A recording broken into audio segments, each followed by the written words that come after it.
श्री राम जी के चरणे आमन बैठ जरा।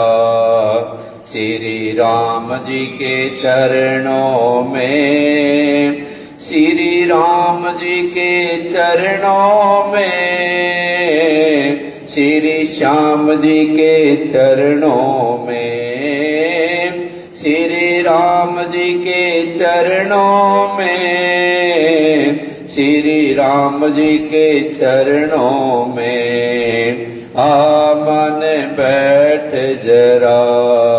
श्री राम जी के चरणों में आमन बैठ जरा। श्री राम जी के चरणों में ये जग सपना है, कोई नहीं अपना है। ये जग सपना है, कोई नहीं अपना है। राम जी को अपना बना, राम जी को अपना बना। बैठ राम जी के चरणों में आमन बैठ जरा।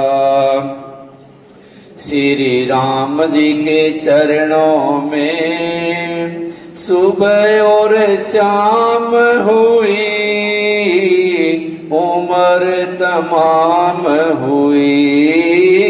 सुबह और शाम हुई, उम्र तमाम हुई। थोड़ा सा समय निकाल, थोड़ा सा समय निकाल। बैठ राम जी के चरणों में आमन बैठ जरा। श्री राम जी के चरणों में आमन बैठ जरा। श्री राम जी के चरणों में पाप और पुण्य सभी राम जी के अर्पण हैं। पाप और पुण्य सभी राम जी के अर्पण हैं। राम जी को दुनिया बना, राम जी को दुनिया बना। बैठ राम जी के चरणों में आमन बैठ जरा। श्री राम जी के चरणों में करुणा की एक नजर हम सब पर पड़ आए। करुणा की एक नजर हम सब पर पड़ आए। तेरा उद्धार होगा, तेरा उद्धार होगा। बैठ राम जी के चरणों में आमन बैठ जरा। श्री राम जी के चरणों में, श्री राम जी के चरणों में, श्री राम जी के चरणों में, श्री राम जी के चरणों में, श्री राम जी के चरणों में आमन बैठ जरा। श्री राम जी के चरणों में आमन बैठ जरा। श्री राम जी के चरणों में। बोली श्री बांके बिहारी लाल की। कथा चल रही है कार्तिक महात्म की, और कल कथा में आपने सुना परमपिता परमात्मा भगवान नारायण देवताओं को आदेश दे रहे हैं कि जो कार्तिक स्नान करते हैं, इंद्र आदि देवताओं की ड्यूटी लगा रहे हैं, वो मेरा ही रूप है। कुबेर आदि देवताओं की ड्यूटी लगाई कि किसी प्रकार की कोई कमी इनके जीवन में न आए। अन्न धन के भंडारे सदा इनके भरे रहें, ऐसी जिम्मेदारी तुम्हारी है। नारद जी कहते हैं, ऐसा कह करके भगवान विष्णु जी ने मछली का रूप धारण किया है। और सत्यव्रत एक राजा की कथा थी, उसके कारण भी मत्स्य का रूप धारण भगवान ने किया था। एक अवतार के पीछे अनेक कथाएं भगवान की जुड़ी होती हैं। विंध्याचल पर्वत पर तप कर रहे महर्षि कश्यप की अंजलि के जल में जा पहुंचे थे। महर्षि कश्यप ने दया करके उसे अपने कमंडल में रख लिया, और जब उसने बड़ा रूप धारण किया तो उन्होंने कुएं में डाल दिया। कुएं में भी समा न सकी तो उन्होंने उसे तालाब में, तालाब के बाद समुद्र में डाल दिया। वहां पर भी वह बढ़ने लगी। फिर उस मत्स्य रूपी नारायण ने शंखासुर को मार डाला और पश्चात शंख को हाथ में लेकर के बद्री का आश्रम आ पहुंचे। बद्री नारायण में आकर के उन्होंने सब ऋषि और महर्षियों को बुला करके आज्ञा दी कि पानी में उधर उधर फैले हुए वेदों को ढूंढो, वेदों के बीज मंत्रों को ढूंढो और उन्हें शीघ्र निकाल करके मेरे पास लेकर के आओ। तब तक मैं देवताओं के साथ श्री प्रयागराज में ही रहूंगा। इसके बाद सब ऋषि महर्षियों ने मिल करके सब बीजों सहित वेद मंत्रों को ढूंढ निकाला। उन वेदों में से जो जो भाग जिस जिस ऋषि को मिला वह उस ऋषि के नाम से हो गया। आपने मंत्र की विधि भी देखी होगी। पहले विनियोग छोड़ा जाता है और उस विनियोग में यह मंत्र किस छंद का है, किस समय का लिया गया है, कौन से ऋषि का अधिकार है, उसका नाम लेकर के विनियोग छोड़ दिया जाता है। तो जिस ऋषि मुनि ने उस मंत्र को ढूंढा उसी के नाम से उस मंत्र की पहचान हो गई। उस भाग के उसी दिन से वह ऋषि कहलाए। सब वेदों को लेकर के ऋषि महर्षि प्रयागराज में आए हैं और उन्होंने सब भगवान विष्णु व ब्रह्मा जी को समर्पित कर दिए हैं। ब्रह्मा जी ने वेदों को पा करके बड़े प्रसन्न तो हुए और उन्होंने देवताओं और ऋषियों के साथ अश्वमेघ यज्ञ भी किया। यज्ञ के अंत में देवता, गंधर्व, यश, नाग और सब भगवान विष्णु को दंडवत करके प्रार्थना करने लगे। देवताओं ने कहा, हे जगन्नाथ, हे देव, हे प्रभु, हमारी प्रार्थना सुनिए। हम लोगों के हर्ष का समय है, इसलिए आप हमें वरदान दीजिए। नष्ट हुए वेद पुनः श्री ब्रह्मा जी को प्राप्त हो गए हैं। हे लक्ष्मी पते, आपकी अनुकंपा से हम देवताओं को यज्ञ का भाग भी मिला है। यह स्थान आपके प्रसाद से आज पृथ्वी भर में सर्व प्रधान और पुण्य को बढ़ाने वाला, मुक्ति तथा भक्ति को प्रदान करने वाला हो गया है। ब्रह्म हत्या आदि पापों का नाश करने वाला, परम पवित्र और अक्षय फल को देने वाला यह वरदान हमें दीजिए। भगवान विष्णु जी ने कहा, जो कुछ आप लोगों ने कहा है वह मेरा ही ध्येय है। जैसा आप लोगों ने कहा, अब यह स्थान आज से ब्रह्म क्षेत्र के नाम से पुकारा जाएगा। इस स्थान पर गंगा जी व सूर्य पुत्री यमुना जी का व सरस्वती का संगम होगा। और आज भी गंगा यमुना तो साक्षात दिखाई देती हैं। सरस्वती माता वहां से गुप्त रूप से बहती है। मैं श्री ब्रह्मा जी सहित यहाँ पर निवास करूंगा। यहाँ पर किया हुआ जप तप व दान महान फलदायक होगा।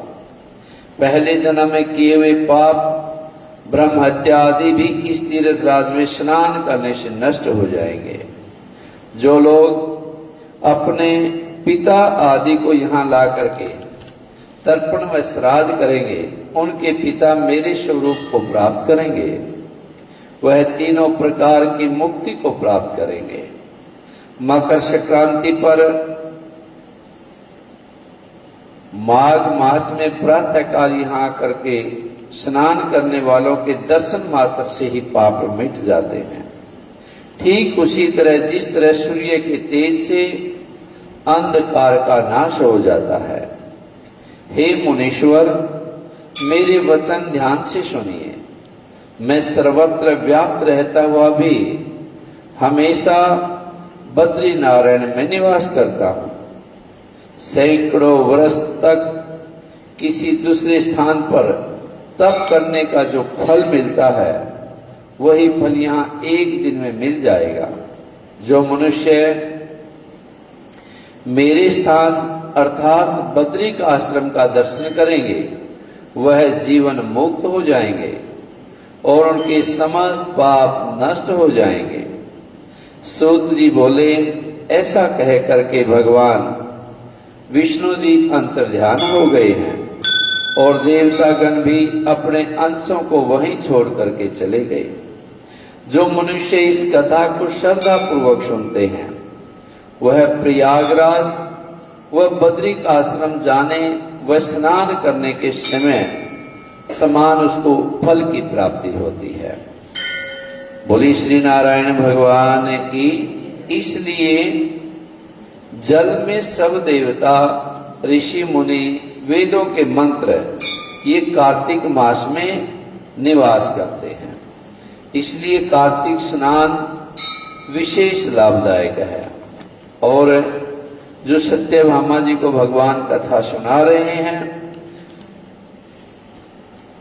कि कार्तिक मास मुझे क्यों प्रिय है, ये उसी प्रश्न का उत्तर भगवान अपने मुखारविंद से दे रहे हैं। बोलो श्री नारायण भगवान की।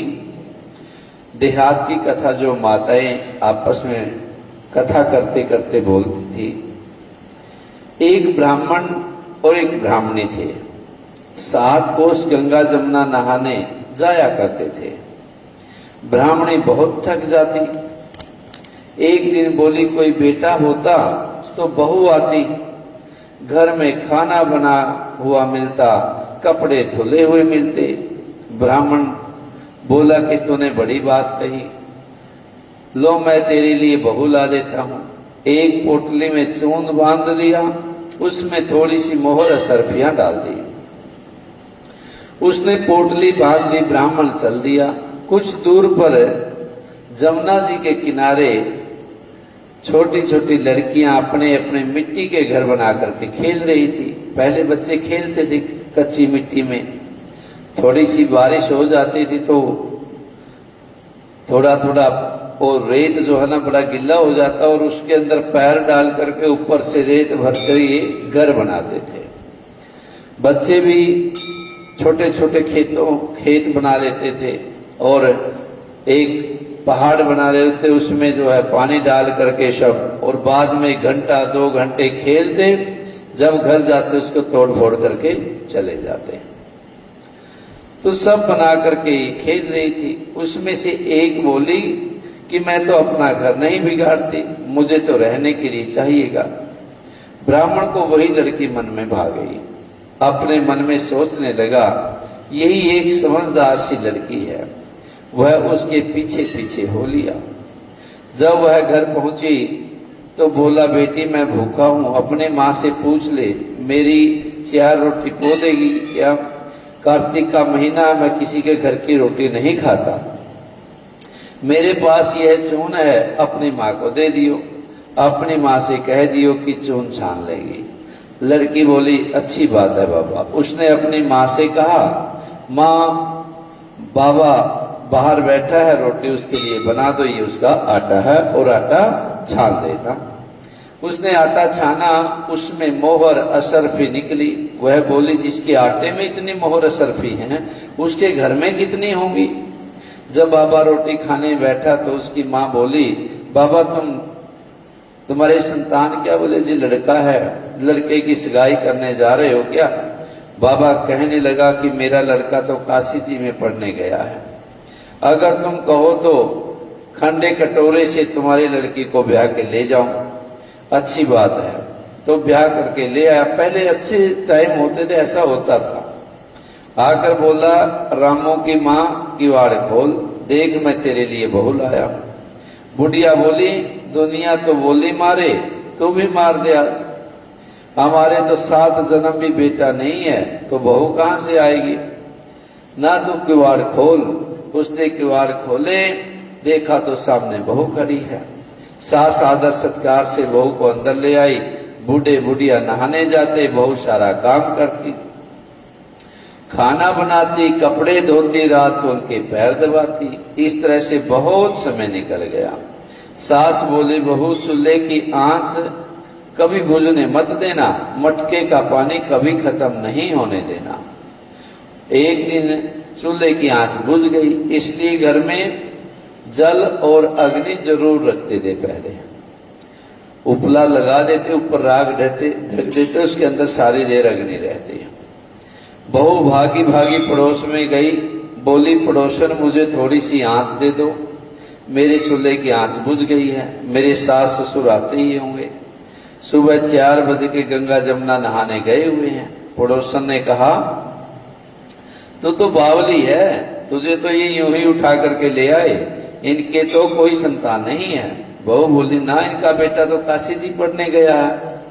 पड़ोसन बोली, ना वो सब झूठ है। बोली, मैं अब क्या करूं? उसने कहा, तू ऐसा कर, जली फूकी रोटी दे दे, अतुल्ली दाल दे दे, खीर की कड़छी दाल में और दाल की खीर में डाल दे। बोलो बांके बिहारी, अर्थात सारे काम उल्टे कर बिगाड़ दे। और उसको पड़ोसन की सीख लग गई। उसने ऐसा ही किया।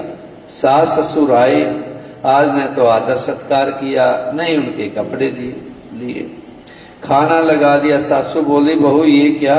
ये तो जली फूकी रोटी है, अलूनी दाल है, खा लो सासू जी, तुम एक दिन खा लोगे तो कुछ ना होगा, मुझे तो जीवन भर अलूनी ही रहना है। सासू बोली, बहू को तो पड़ोसन की सीख लग गई। बहू रात को तो सो गई, सुबह भागी भागी पड़ोस में गई, अब क्या करूं? बोली, 7 कोठों की चाबी मांग ले। जब सासू जाने लगी तो बहू आगे अड़कर खड़ी हो गई। बोली, बाद में जाना, पहले मुझे कोठों की चाबी दे दो। ससुर बोला, चाबी दे दो, आज भी इसका और कल भी इसका, हमारा क्या है? आज मरे कल दूसरा दिन। पीछे से बहू ने कोठे खोल करके देखा कि किसी में अन्न, किसी में धन, किसी में बर्तन, किसी में कपड़े के अटूट भंडार भरे पड़े हैं। 7वां कोठा खोला तो देखा कि उसमें गणेश, लक्ष्मी, पिप्पल पथवारी, कार्तिक के ठाकुर जी राई, दामोदर तुलसा जी का बिड़ला, 36 कोटि देवी देवता विराजमान है। गंगा जमुना बह रही है, तिलक छापे लगाए चौकी पर बैठा एक लड़का माला जप रहा है। बोली, तू कौन? मैं तेरा पति हूं, किवाड़ बंद कर दे, मेरे माँ बाप आएंगे जब खोलना। अब तो बहू खुश हुई, 36 प्रकार के भोजन लगाए, 16 श्रृंगार किया और सास ससुर आए, बड़े प्यार से उनसे बात की, उनके कपड़े धोए, खाना खिलाया। बूढ़ा बोला, बहू तो धन देख के राजी हो गई।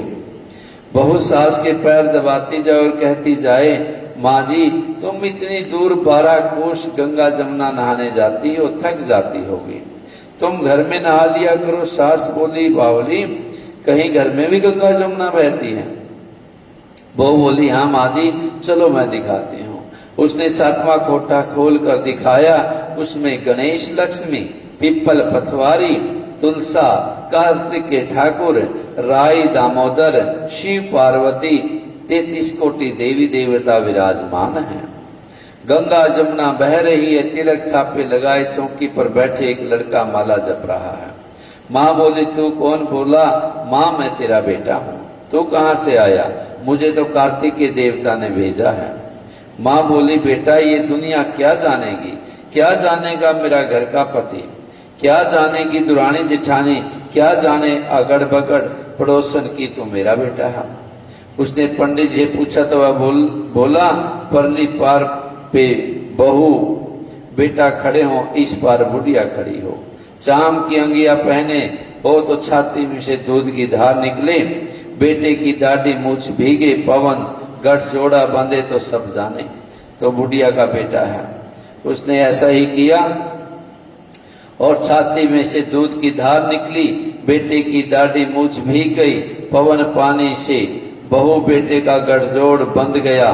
ब्राह्मण ब्राह्मणी बहुत खुश हुए। हे कार्तिक के ठाकुर राय दामोदर कृष्ण भगवान, जैसे उसे बहू बेटा दिए हैं वैसे ही सबको दियो, जैसे उसकी इच्छा पूरी की वैसे ही सबकी करियो।